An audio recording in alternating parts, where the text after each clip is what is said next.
Well, back again, hello, and as I said before, I was going to do these match-by-match thoughts on WrestleMania and give you my thoughts, and I want to know what people think about everything that's going on. So, I've already talked about Triple H and Daniel Bryan, and a lot has changed since then, as we now know, and now it looks like this whole... the coldness of this Randy Orton-Dave Batista match is going to be given a shot in the arm with now. If Bryan wins, he faces... he gets put in the title match. Let's just cut that one short. I've already talked about Brock Lesnar and Undertaker, and a lot of what I feel seems to be happening a lot more. I don't know how everyone felt about Monday night's segment. For me, I'm going to have to rewatch it again, but it's interesting, I'll tell you that. And it seems like there's more hype about Sting eventually showing up on the Raw after WrestleMania than there is for this Lesnar match. But they still got a few weeks to go, and that's just my opinion. I think that might be someone else's opinion, may be different from mine. And then what else was there I wanted to talk about? Also, in addition to that, the match that I want to talk about next is, of course, John Cena and Bray Wyatt. Now, given what's happened with Bryan and Triple H, I'm a lot more interested in that match. But initially, when this card was laid out, I was very, very interested in Bray Wyatt and John Cena because, again, it has the appeal of being a match that we've never seen before, that has never happened before. We've never seen these characters interact before. And obviously, when he was Husky Harris, he had, one tag match against him with Curtis Axel, if you remember that on Raw.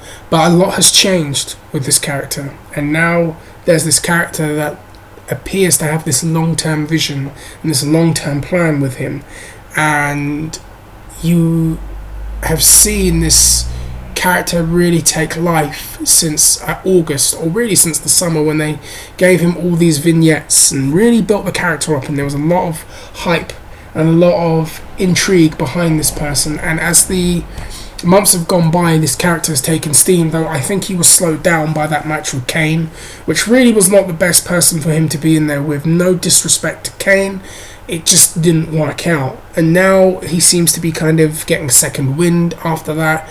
Promos are always very excellent, and he's a very believable and buyable character. Even my brother, who doesn't really watch wrestling anymore, he saw one of his promos and he was very intrigued by that. So it's interesting to see that this character does have something to it that can get your attention. Kind of like a Jake Roberts, a Cactus Jack McFoley, Kevin Sullivan type character, one of those types of characters. And very interesting that they're going to put him in there with John Cena.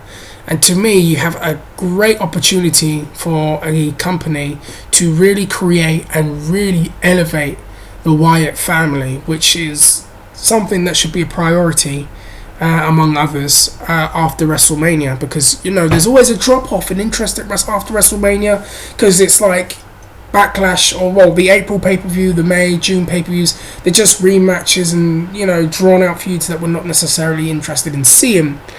And there's always a lack of buzz, and to me, they've got to do something with some of the guys that are going to be staying afterwards.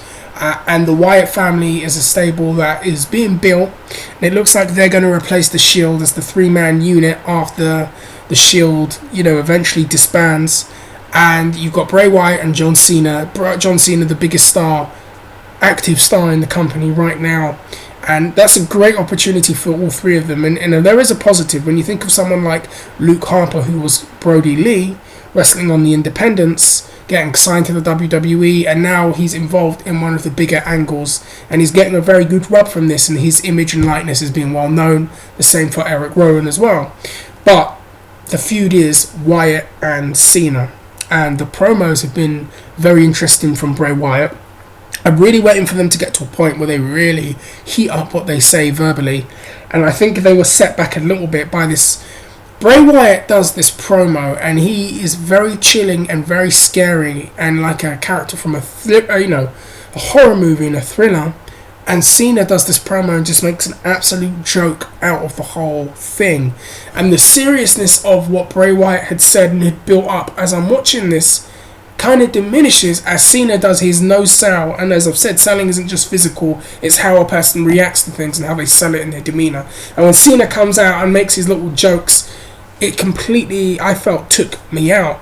And thank God, I think somebody said something to him, because the next week he did what he's supposed to do and say, I've wrestled all these people, I've wrestled Brock Lesnar, I've been in there with all the best, and this man scares me. And this is the first time I've been in there where I'm with a man that scares me, because he doesn't care about winning or losing.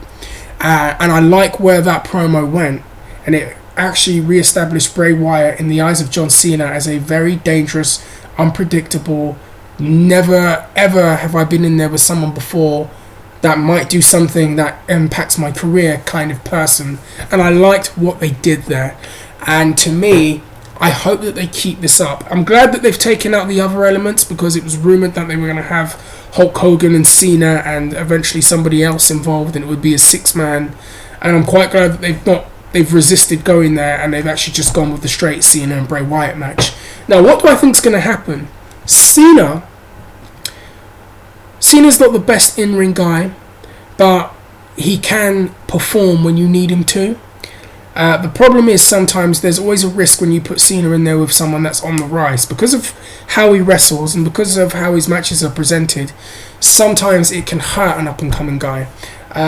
Because of the fact that, he's built up like Superman and he's not shown to be very vulnerable in the ring, and his selling can be off if you want to talk about selling physically, because I've seen matches where a guy has worked on his leg and you think he should be limping afterwards, and he, I remember the match with Miz and Alex Riley, and that's an example where he supposed to take this beating and it was comical to watch, and then he just sprints and destroys the Miz in 2 minutes after getting pounded around for about 20 minutes. It just looked so ridiculous. So I hope it's not one of those matches, and I hope it's more of a competitive match. Because if it's one of those matches where Bray Wyatt beats up Cena for 5 to 6 minutes, Cena makes his powerful comeback and no one sympathises with Cena, so they boo and resent the comeback, Cena destroys him like that, then you've quite practically killed Bray Wyatt again and set him back again. If it's a match where there are some long-term implications, where say Cena wins but at what price, where Cena is physically hurt and he's not the same again, or there's a post-match angle where Bray Wyatt is the guy that gets the last laugh and the shine, that would be excellent. If Bray Wyatt won the match and it was a competitive match and Cena just didn't have that extra thing to beat him with, that would be excellent. And I would rather that they go in that direction, because I think that there's a lot of long-term potential in Bray Wyatt. If you've seen my videos, go back, have a look. I said it a year ago that Bray Wyatt is a guy to look out for. He's a guy that I believe should be feuding with The Undertaker at some point, because he's just got that charisma to him. And I think in the future we're going to see Bray Wyatt versus Dean Ambrose at a WrestleMania, and I think that's going to be one of the biggest matches of all time. And Bray Wyatt is, of course, you don't need me to tell you for the 100th time, probably the best promo right now in the WWE.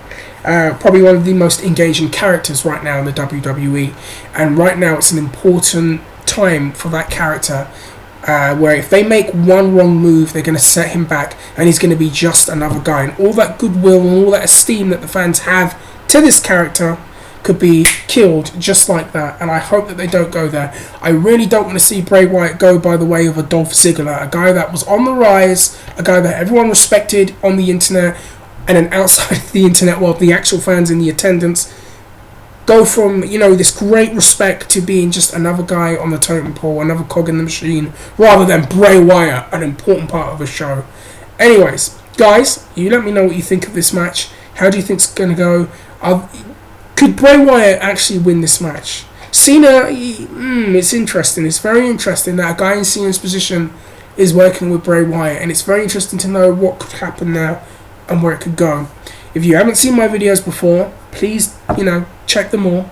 I do MMA, so if you're a diehard MMA fan and you want to watch those, you can. If you're a pro wrestling guy, you just want to watch the pro wrestling stuff, you can. If you want to watch both, you can. I want to warn you, I'm going to be watching Captain America on the week, so I'm going to be doing a review on that. If anyone wants to see that, feel free. It will come up at the end of this week. Comment, rate, subscribe. If you haven't already, hit that subscribe button. Let me know what you think. Let me know each week what you think of these feuds. Feel free to come back to these videos, and every time something happens, write a comment. I mean, I love reading comments when I get the time to. So guys, love you all. Take care. Comment, rate, and subscribe.